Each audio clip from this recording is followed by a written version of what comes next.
जैसे किशनगढ़ की राजकुमारी चारुमती, ऐसा कहते हैं कि बाद दिवाली के आसपास का समय था, राजकुमारी चारुमती अपने महल में बैठी थी, बाहर आवाज आएगी चित्र खरीद लो, पेंटिंग्स खरीद लो। राजकुमारी चारुमती ने अपनी नौकरानी को भेजा कि देखो बाहर कौन है। बाहर एक बूढ़ी महिला पेंटिंग्स बेच रही थी। उस बूढ़ी महिला को महल के अंदर बुलाया गया, उससे बहुत सुंदर सुंदर पेंटिंग्स खरीदी गई, कुछ हिंदू देवी देवताओं की, कुछ हिंदू राजा रानियों की, जैसे भगवान शिव, भगवान गणेश, भगवान राम, भगवान कृष्ण, कुछ राजाओं के जैसे सांगा, कुंभा, प्रताप, हमीरदेव चौहान, पृथ्वीराज चौहान। उस बूढ़ी महिला की खूब अच्छी खासी बिक्री हुई। उसने कहा राजकुमारी थैंक यू, मैं सुबह से निकली थी, कोई बिक्री नहीं हो रही थी, तूने सारी पेंटिंग ही ले ली, अब मेरे पास एक बड़ी सी पेंटिंग और है, ये तुम ले लो तो मेरा तो बाहर उतरे। राजकुमारी ने कहा दिखाओ वो कौन सी पेंटिंग है। उसने एक बड़ी सी पेंटिंग दिखाई। राजकुमारी ने कहा पर ये कौन?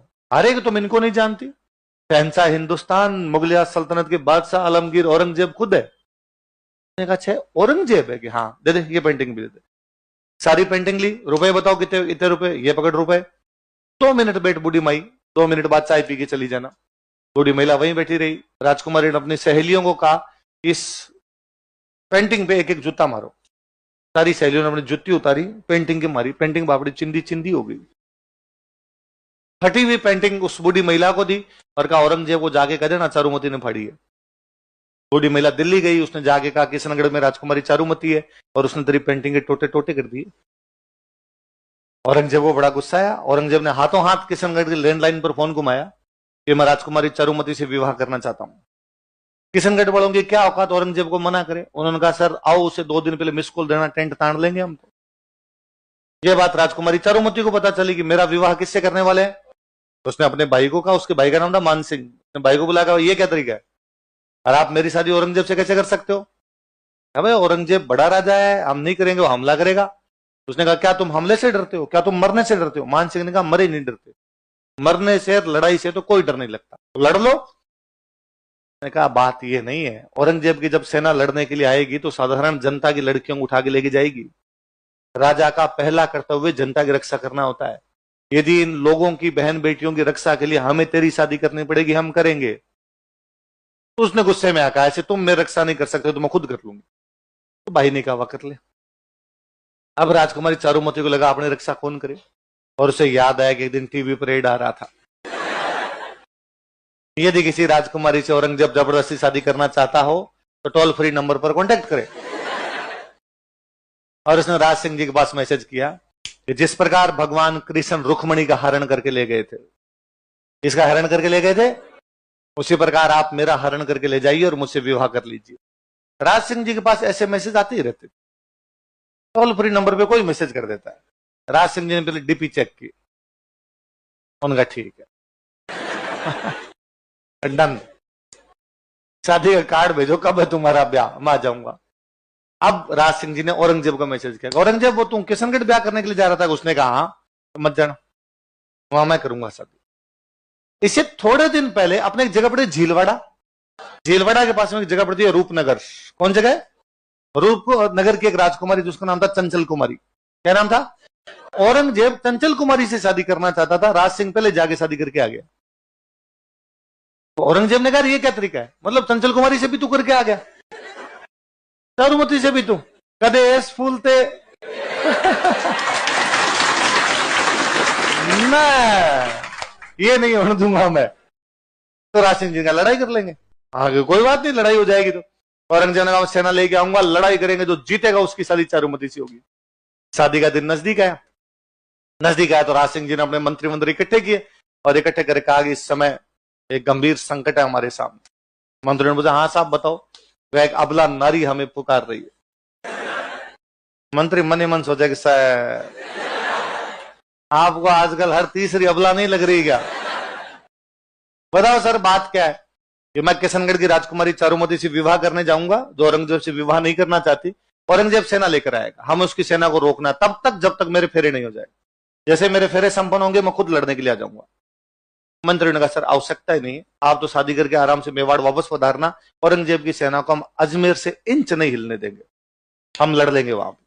डन, तय हुआ। राज सिंह जी शादी करने के लिए जाएंगे किशनगढ़, सेना लड़ने के लिए कहां पर जाएगी? अजमेर। सेना जाएगी तो सेनापति जाएगा, और मेवाड़ की सेना का सेनापति हमेशा सलुम्बर का सामंत, और सलुम्बर का सामंत उस समय था रतन सिंह चुंडावत। क्या नाम था? रतन सिंह चुंडावत के पास मैसेज किया गया कि सलुम्बर के सामंत रतन सिंह चुंडावत कल जो है वो मेवाड़ की सेना लड़ने के लिए कहां पर जाएगी? अजमेर। जिस दिन रतन सिंह चुंडावत के पास ये मैसेज गया उस दिन उसकी खुद की शादी हुई थी। बॉर्डर मूवी में सुनील शेट्टी के पास ऐसा मैसेज आया था कि आपको लड़ने के लिए जाना और उसकी शादी हुई थी? नहीं नहीं। या ऐसा मैसेज किसके पास आया? ऐसा कितने लोग हैं जिन्होंने बॉर्डर मूवी नहीं देख रखी? बॉर्डर मूवी जो है वो नहीं देख रखी। तुमने नहीं देख रखी? कार्ड जमा करो रे इनके। कल एक भी क्लास में नहीं बैठना चाहिए तुम्हारे में से। बॉर्डर मूवी सबको देखनी है। जिन्होंने नहीं देख रखी वो आज घर पे जाके देखें, जिन्होंने देख रखे वो रिवीजन करें। सलुम्बर के सामंत रतन सिंह चुंडावत, उनके पास मैसेज हुआ कि आपको अपनी सेना लेके कहां पर जाना है? अजमेर। क्योंकि वहां पे किससे लड़ाई करनी है? औरंगजेब। क्योंकि राज सिंह जी शादी करने के लिए कहां पधार रहे हैं? किशनगढ़। कौन सी राजकुमारी से? और उसी दिन रतन सिंह चुंडावत की खुद की शादी हुई थी। बूंदी की एक खाड़ी रानी थी उनकी। कहां की रानी थी? सलह कंवर। क्या नाम था? कहां की रानी थी? बूंदी की। बूंदी में एक थे संग्राम सिंह। बूंदी में कौन थे? संग्राम सिंह राजकुमार जी। बूंदी में हाड़ा चौहानों का राज था, इसलिए बूंदी की जो रानियां होती उनको क्या बोलते थे? रतन सिंह जी के पास मैसेज गया कि आपको लड़ने के लिए जाना है, राज सिंह जी शादी करने के लिए जा रहे हैं। तो रतन सिंह ने कहा राज सिंह जी खुद की शादी के लिए मेरी शादी क्यों बर्बाद कर रहे हैं? मेरे घर में भी तो शुभ काम है, आज ही मेरी शादी हुई है, मैं ऐसे बीच में ब्याह छोड़ के कैसे जाऊं? ये बात उनकी रानी को पता चलती। रानी का नाम क्या है? रानी तो क्या रही होगी, 17-18 साल की लड़की रही होगी। उस समय शादी की उम्र यही थी, 15-16 साल की उम्र में शादी कर दिया करते। और वो राजकुमारी कितनी इंटेलिजेंट और कितनी देशपरायण रही होगी कि उसने रतन सिंह चुंडावत को कहा कि ना, आपको लड़ाई के लिए जाना चाहिए। शादी ब्याह सब अलग, देश के लिए लड़ना सबसे बड़ा काम। कर्तव्य से बढ़कर इस दुनिया में कुछ भी होता, ड्यूटी इज ड्यूटी। ड्यूटी ये कहती है कि मेवाड़ की हरावल में हमेशा सलुम्बर का सामंत जाएगा, और इस समय सलुम्बर के सामंत आप रतन सिंह चुंडावत हो, तो आपको जाना चाहिए। रतन सिंह ने वापस कहा कि मैं हमेशा जाता हूं, मैं मेरे कर्तव्य से कभी नहीं मुक रहा हूं, और मैं छोड़ो, मेरे दादे परदादे हमेशा इस मेवाड़ की सेना के हरावल में रह के लड़ते हुए मारे गए होंगे, हम 1 इंच पीछे नहीं हटे। इस बार हमारे घर में शादी का काम है। उसने वापस कहा कि यदि आप ना जाएंगे तो आपसे हरावल का अधिकार छीन लिया जाएगा, और यदि आपसे हरावल का अधिकार छीन लिया गया तो आपकी आने वाली पीढ़ियां इस बात पर शर्म से सिर नीचा करके कहेगी कि बीच में एक रतन सिंह नाम का अयोग्य व्यक्ति हो गया था जो लड़ने नहीं गया, इसलिए मेवाड़ वालों ने हमसे हरावल छीन ली। क्या आप चाहते हैं कि आपके बेटे पोते जो हो वो आपके नाम पर सिर नीचा कर ले? थोड़ा समझाया तो उसने कहा ठीक है मैं जाऊंगा। अगले दिन वो तैयार होता है, घोड़े वोड़े लेके सेना रवाना होती है। जैसे ही रतन सिंह घोड़े पर बैठ के आगे आगे जा रहा है, पीछे सेना है, जैसे उस रानी का महल आया, रतन सिंह से वापस रानी की याद आई, वो रुक गया। उसने अपने पास में एक सैनिक खड़ा था, उसको कहा कि ऊपर जाके रानी को कोई निशानी दे दे। क्या दे दे? कोई अंगूठी, कोई चूड़ी, कुछ ना कुछ दे देगी तो टाइम पास करेंगे, युद्ध के मैदान में याद आएगी। वो सैनिक ऊपर गया और उसने जाके कहा नीचे रतन सिंह जी खड़े रहे, आपकी कोई निशानी मंगा रहे हैं। वो 15-16 साल की लड़की पुनः सोचती है कि जो व्यक्ति जाने में आनाकानी कर रहा है, इस बात की क्या गारंटी है कि वहां पे लड़ पाएगा? यह भी तो हो सकता है कि वहां से बीच में भागकर वापस आ जाए, और आने का कारण क्या रहेगा? मैं कारण रहूंगी कि मेरे कारण वो भाग के आ गया था। उस राजकुमारी को पुनः लगा यदि देश की कर्तव्य में मैं बाधा बनती हूं तो ये शरीर, ये सुंदरता, मेरा होना किस कारण है? इसका मतलब क्या निकलता है? मेरा अस्तित्व का क्या मतलब है यदि देश की रक्षा नहीं हो पाए? उसे लगा कि यदि मेरा पति मेरी वजह से नहीं जा पा रहा है तो मुझे नहीं रहना चाहिए।